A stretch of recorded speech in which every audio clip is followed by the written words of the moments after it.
Salut à tous, je suis Sandrine Miraculeux, je suis artiste et auteur, je suis aussi passionnée d'art et je partage avec vous.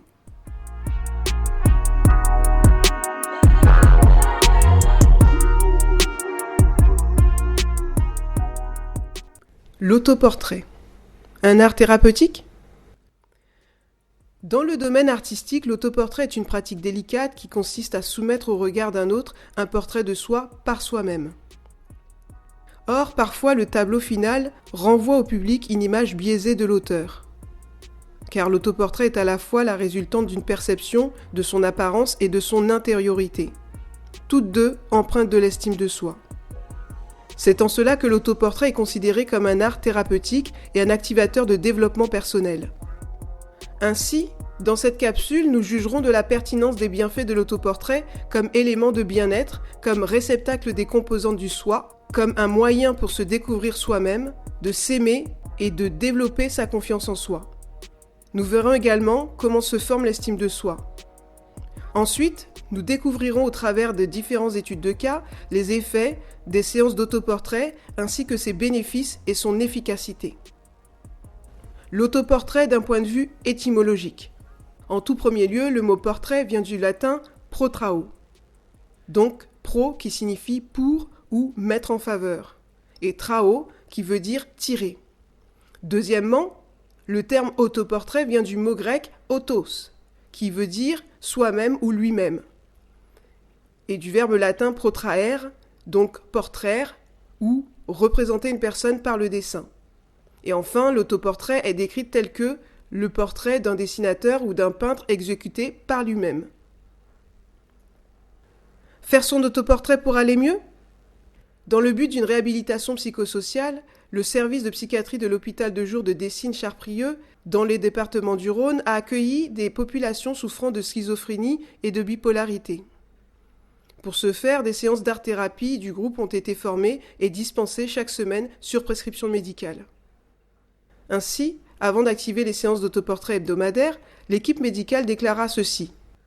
Dans le cadre d'un travail de recherche de psychologie clinique, nous avons émis l'hypothèse que des interactions se jouaient entre l'élaboration de l'autoportrait et l'estime de soi. L'autoportrait, un réservoir des composantes du soi ? Effectivement, comme le décrivent les auteurs de l'autoportrait et estime de soi du face à soi au face aux autres, l'autoportrait est aussi un exercice de réassurance sur notre appartenance sociale et humaine. Il révèle surtout nos particularités individuelles. Il interroge donc la question de l'identité, mais aussi de l'unité physique et psychique de l'auteur. Il fait référence à son apparence en tant que sujet différent des autres dans ses caractéristiques externes telles que sa physionomie, tout comme dans ses composantes internes telles que l'organisation de sa personnalité, ses goûts, son tempérament. Ainsi, l'autoportrait constitue en ce sens un support pour les projections psychiques de l'auteur, un lieu d'expression, de révélation, voire d'élaboration de ses difficultés personnelles, une expression, enfin, pour une meilleure connaissance de soi. Or, avoir une bonne connaissance de soi, c'est quoi ? Dès lors, pour faire son portrait, nous devons nous connaître, savoir qui nous sommes vraiment. Être des individus avec une construction intérieure, une vraie identité, et non celle que nous imitons ou que l'on veut nous donner. Effectivement, ceci me rappelle mes années collège, une période délicate de l'adolescence. À cette époque déjà, ma matière préférée était les arts plastiques. C'était mon exutoire. Je me souviens que nous devions nous soumettre à la réalisation d'un autoportrait. Or, bien que j'avais beaucoup d'aisance dans cette matière et que ma prof l'ait remarqué, je ne fus pas très à l'aise avec cet exercice. Me représenter moi-même ? Mais comment se représenter quand on ne se connaît pas ou quand on a une fausse vision de soi ? Peut-être était-ce mon complexe du homard qui faisait surface. Une période désignée par la pédiatre psychanalyste Françoise Dolto qui utilisait cette métaphore pour expliquer la crise d'adolescence. Ainsi, je me souviens que plastiquement parlant, le résultat de mon portrait était plutôt convaincant. C'est d'ailleurs ce que me confirma ma prof. Cependant, elle souligna que j'avais enlaidi certains traits de mon visage et que j'avais surtout mis en avant mes accessoires habituels tels que mes lunettes, mon foulard, tout ce que j'estimais beau. Bienveillante, elle me fit corriger les erreurs techniques de ma physionomie pour un résultat plus exact et plus esthétique.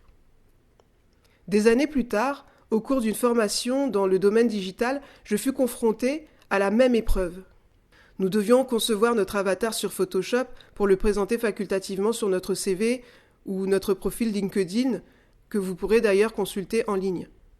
Cette fois encore, je restais dans ma zone de confort, en cédant naturellement à l'originalité, de sorte que le résultat esthétique fut probant et me plut tout de suite. La formatrice, quant à elle, me félicita pour mon travail. Pourtant, c'est au cours d'un entretien d'embauche pour mon stage de césure qu'une recruteuse me fit une remarque surprenante. C'est drôle, généralement les personnes trichent toujours sur leur image. Puis une fois qu'on les voit en entretien, on est un peu déçu.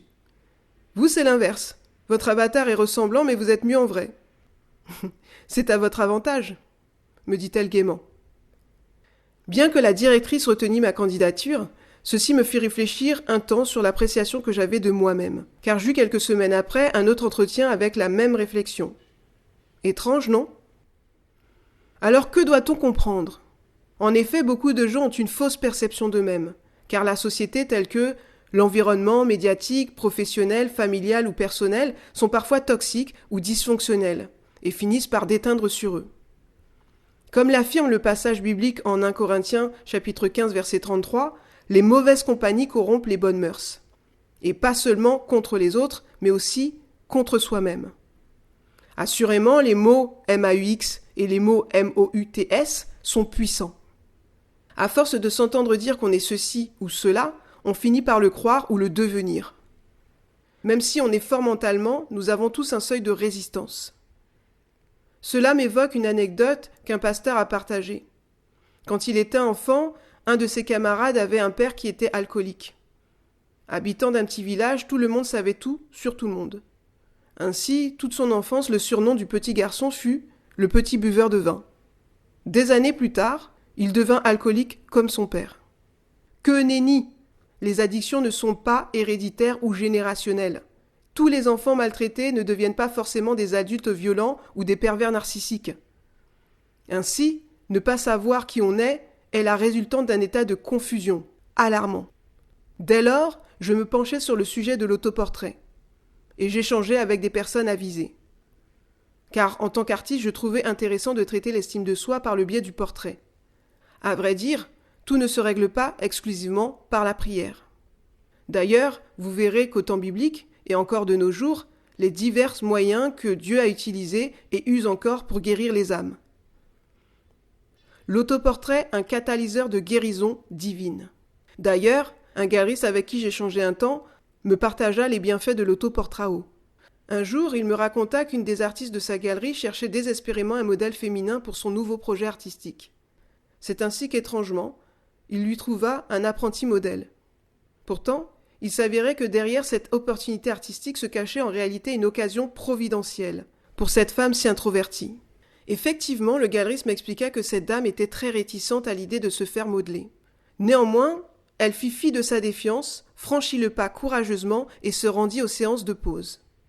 Après que l'œuvre fut achevée, stupéfaite du résultat, elle remercia le galeriste de l'avoir choisie comme modèle. Elle lui confia plus tard qu'elle avait une mauvaise perception d'elle-même et que cette expérience l'avait définitivement libérée de ses chaînes.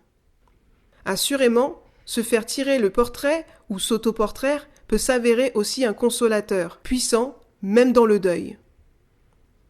Il y a quelques années, un collègue me fit une commande pour son fils, qui était inconsolable suite à la mort prématurée de son petit chat noir.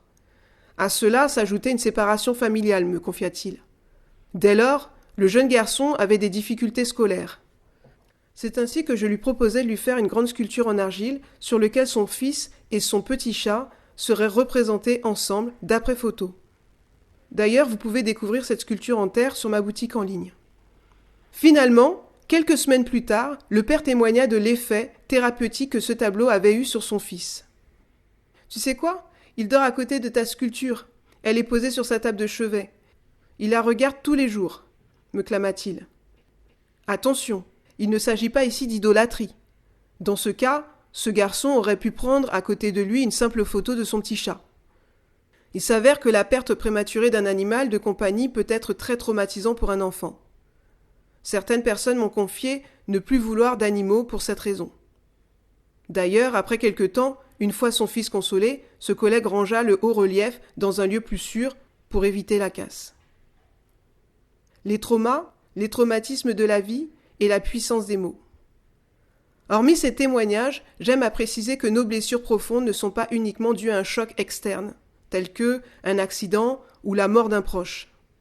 Certains d'entre nous peuvent développer un état de stress post-traumatique, suite à des violences physiques ou psychologiques répétées sur une longue période avec en plus un sentiment d'impuissance. Le mot « état » veut dire que la personne revit continuellement et physiquement, et non intellectuellement, les événements qu'elle a vécus par le passé. Et ce, avec la même peur, les mêmes symptômes physiques, et sans avoir aucun contrôle sur ces crises. Ainsi, suite aux abus, aux harcèlements, aux agressions et aux maltraitances divers et variées, beaucoup de gens peuvent être submergés par des crises d'angoisse, des flashbacks, des sensations d'images ou de pensées, de cauchemars constants, en somme, de troubles anxieux. L'art-thérapie versus spirituel ? Pour pallier ces troubles, bien que je prône ici les bienfaits de l'art-thérapie, rien ne remplacera la parole de Dieu. Car vous y trouverez toujours du réconfort, un encouragement ou des versets pour restaurer votre estime de vous.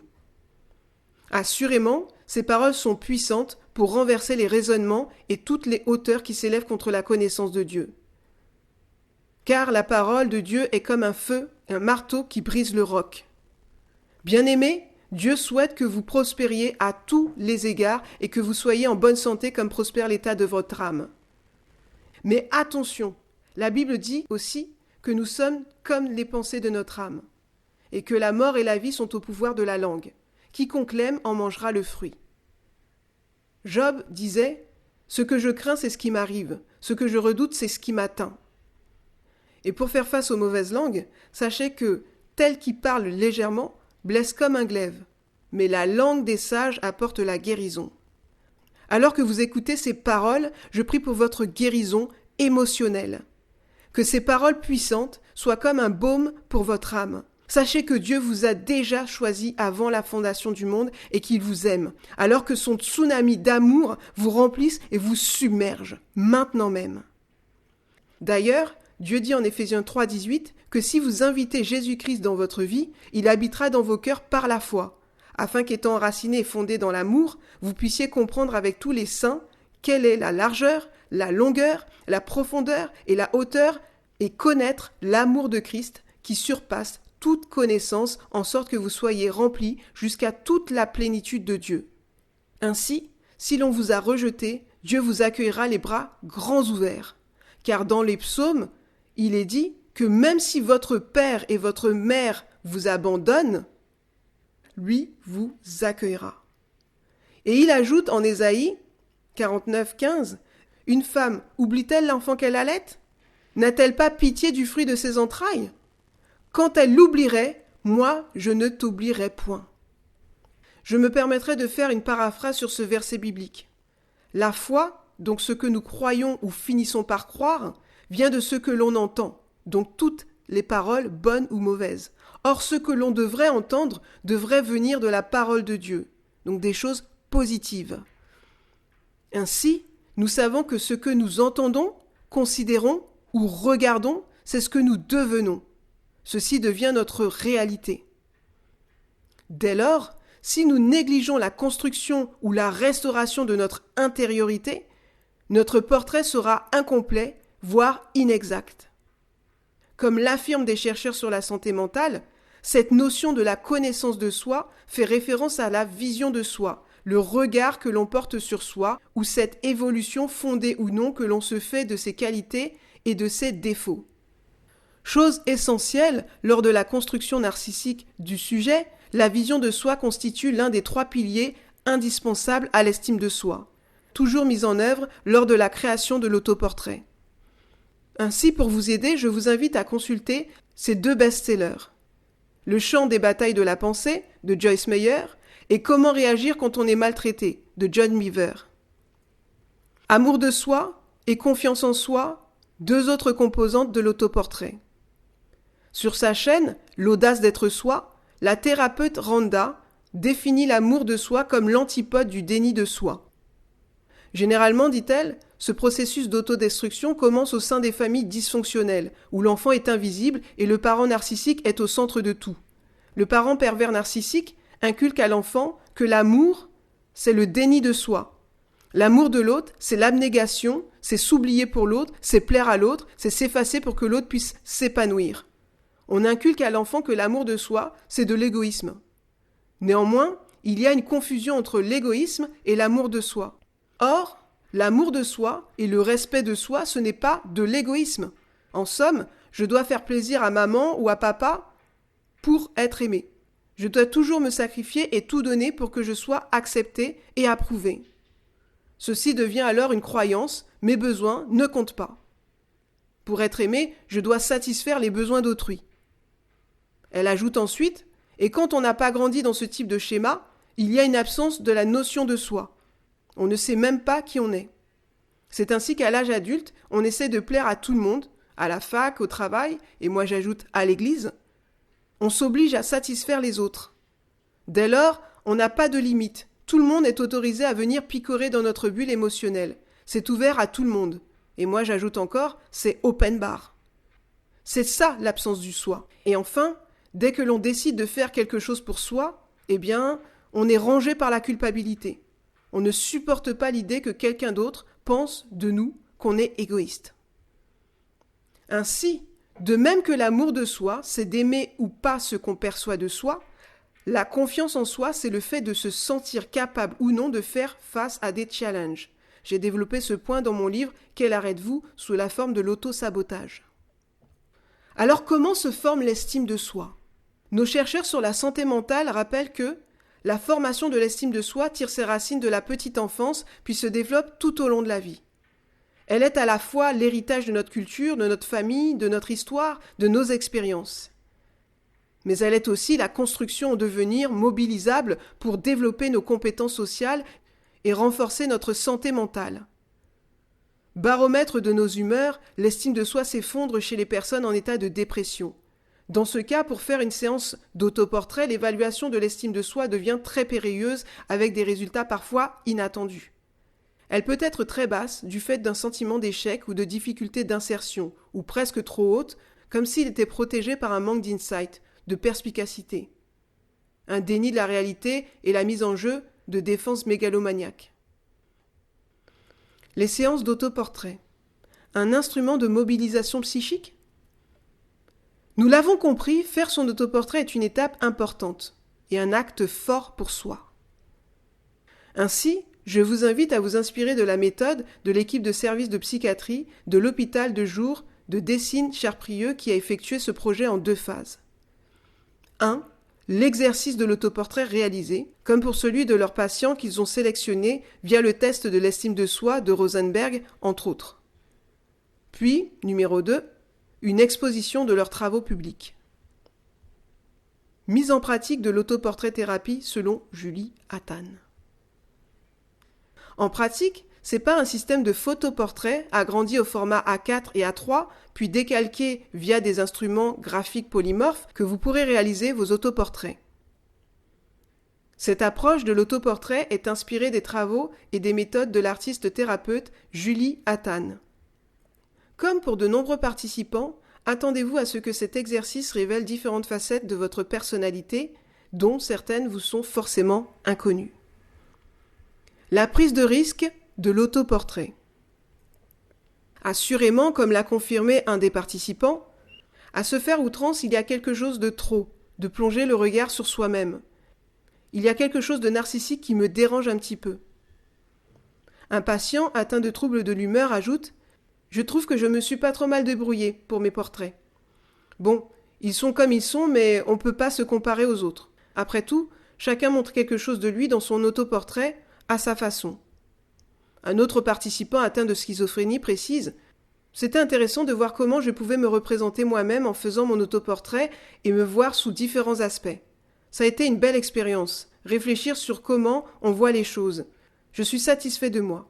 Même si quelqu'un de l'extérieur venait à me juger, ce qui compte c'est moi. Comment je me vois par rapport à moi-même. » Ainsi, comme l'affirment nos chercheurs, l'autoportrait est aussi une forme de communication, car il expose une part de soi à l'autre, afin de lui exprimer un message, de lui proposer une relation. Un bilan contrasté, mais positif.